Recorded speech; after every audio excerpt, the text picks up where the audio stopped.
मुंबईतील नेस्को ग्राउंड गोरेगाव येथे झालेल्या म्युझिक कन्सर्ट दरम्यान ड्रग्सच्या अतिसेवनामुळे 2 युवकांचा मृत्यू झाल्याच्या प्रकरणाला मोठे वळण मिळाले असून या प्रकरणातील एका फरार आरोपीला रायगड जिल्ह्यातील पोलादपूर येथे नाट्यमय कारवाईत अटक करण्यात आली आहे। गोरेगाव येथील नेस्को ग्राउंडवर आयोजित म्युझिक कन्सर्ट दरम्यान एक्ससी या अंमली पदार्थाच्या अतिसेवनामुळे 2 युवकांचा दुर्दैवी मृत्यू झाला होता। या घटनेनंतर वनराई पोलीस ठाणे येथे भारतीय न्याय संहिता तसेच NDPS कायद्याअंतर्गत गुन्हा दाखल करण्यात आला होता।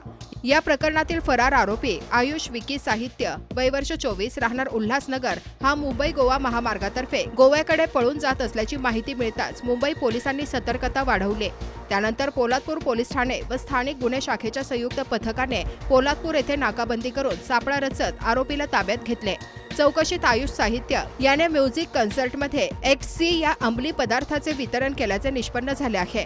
अटकेनंतर आरोपीला पुढील कारवाईसाठी वनराई पोलिसांच्या ताब्यात देण्यात आले आहे। ही संपूर्ण कारवाई माननीय पोलीस अधीक्षक श्रीमती आचल दलाल यांच्या मार्गदर्शनाखाली पार पडले।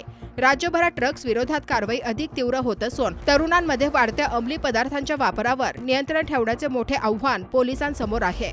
अशा घटनांमुळे पालक आणि समाजानेही अधिक सजग राहण्याची गरज आता व्यक्त होत आहे। तुम्ही पाहत आहात विस्टा न्यूज मराठी।